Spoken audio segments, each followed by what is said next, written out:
Assalamualaikum warahmatullahi wabarakatuh. Selamat pagi anak-anak. Bagaimana kabar kalian hari ini? Semoga kita selalu diberikan kesehatan oleh Allah Subhanahu wa taala. Nah, pada hari ini kita akan belajar mengenai pendidikan kewarganegaraan tentang mengenal globalisasi. Nah, apakah ada yang sudah tahu apa itu globalisasi? Globalisasi adalah suatu proses interaksi antara orang atau pemerintah terhadap para pedagang atau yang sedang melakukan investasi sehingga mampu mempengaruhi suatu masyarakat, adat istiadat maupun ketatanan pemerintah. Nah, di sini pengaruh globalisasi terhadap kehidupan sosial. Yang pertama yaitu sangat berdampak terhadap makanan. Ditandai dengan berbagai jenis makanan instan. Nah, instan di sini artinya cepat saji. Masyarakat dapat menikmati tanpa harus susah payah membuat dan memasaknya. Namun, bahayanya adalah zat kimia yang ada di dalamnya seperti zat pengawet, zat pewarna, dan zat perasa. Yang kedua yaitu pengaruh globalisasi, yaitu berdampak pada pakaian. Masyarakat di negara berkembang biasanya suka meniru perkembangan model dari negara maju sehingga mendorong industri pakaian yang berkembang pesat. Yang ketiga yaitu perilaku. Dalam perilaku berupa pudarnya budaya gotong royong, hal ini sangat mencolok pada masyarakat di perkotaan. Mereka sibuk mengurusi urusannya sendiri-sendiri. Yang keempat yaitu sangat berpengaruh terhadap gaya hidup. Gencarnya iklan yang mempengaruhi keinginan masyarakat untuk memiliki suatu barang mutakhir. Orang berlomba-lomba memiliki barang berguna untuk meningkatkan gengsinya. Nah, setelah pengaruh dari globalisasi, yang kita akan beralih ke dampak negatif dari globalisasi. Yang pertama, dampak negatifnya yaitu orang menjadi sangat individualis. Individualis artinya di sini anak-anak mementingkan diri sendiri.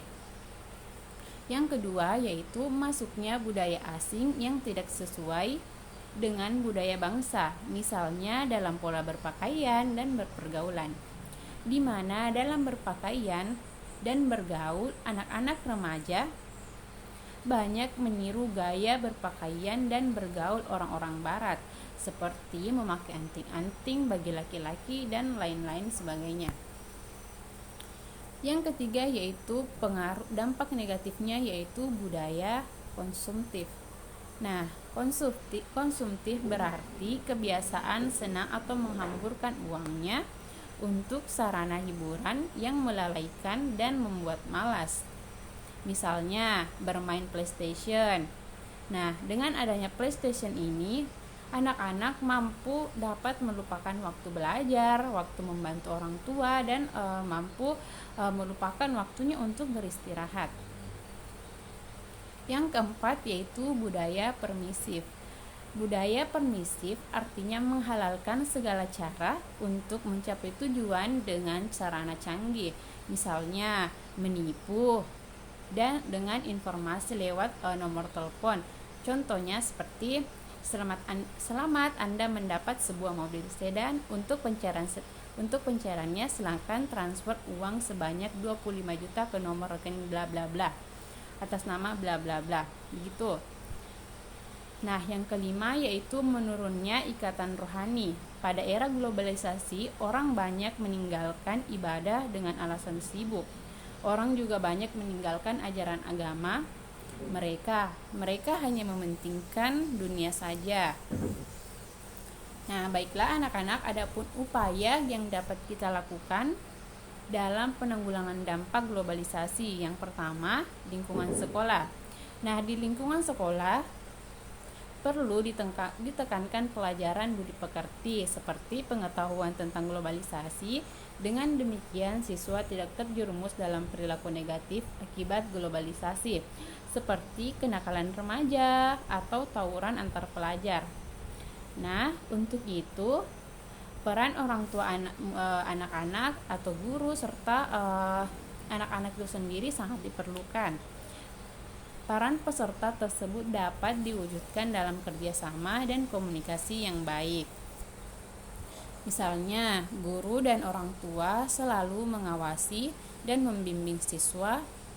Nah, di sini siswa juga harus mematuhi perintah orang tua dan guru. Nah, selain itu, anak-anak juga harus menerapkan peraturan sekolah dengan disiplin.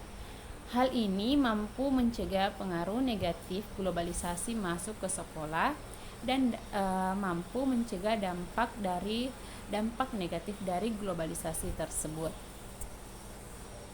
Yang kedua yaitu di lingkungan keluarga.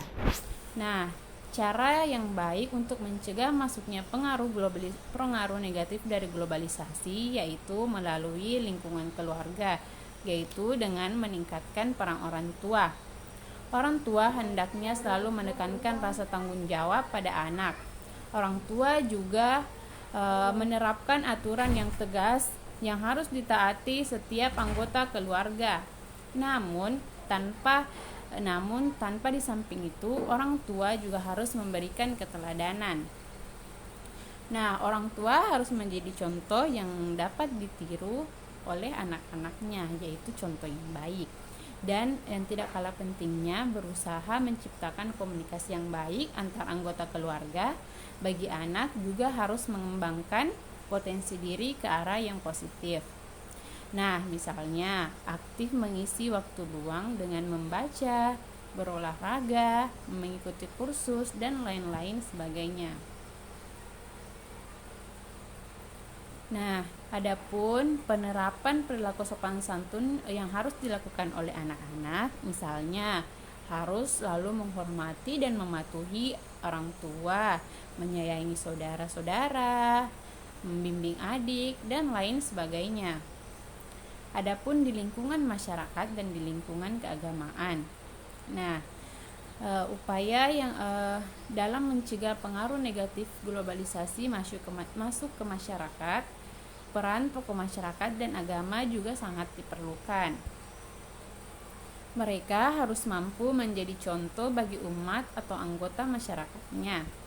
Nasihat atau saran-saran yang diberikan tokoh masyarakat atau tokoh agama akan membekas dan mampu mempengaruhi pola kehidupan masyarakat itu sendiri. Bagi anak sendiri, hendaknya aktif mengikuti atau melaksanakan ajaran agama dengan disiplin. Misalnya, disiplin dalam beribadah. Begitu. Nah, lingkungan pemerintah dan negara. Pemerintah merupakan salah satu lembaga yang berwenang mengeluarkan peraturan atau hukum. Salah satu di antara berusaha mencegah masuknya pengaruh negatif globalisasi, misalnya peraturan yang melarang merokok di tempat umum, larangan minum minuman keras, serta larangan mengkonsumsi narkoba, serta masih banyak tindakan lainnya. Nah, untuk mewujudkannya dan pemerintah dapat melakukannya melalui lembaga peradilan, kepolisian, dan lain-lain. Nah, anak-anak, cukup sekian pembelajaran kita pada hari ini mengenai mengenai globalisasi. Semoga kalian semua bisa paham dengan penjelasan kakak. Sekian pembelajaran kita pada hari ini. Lebih dan kurangnya mohon dimaafkan. Wassalamualaikum warahmatullahi wabarakatuh.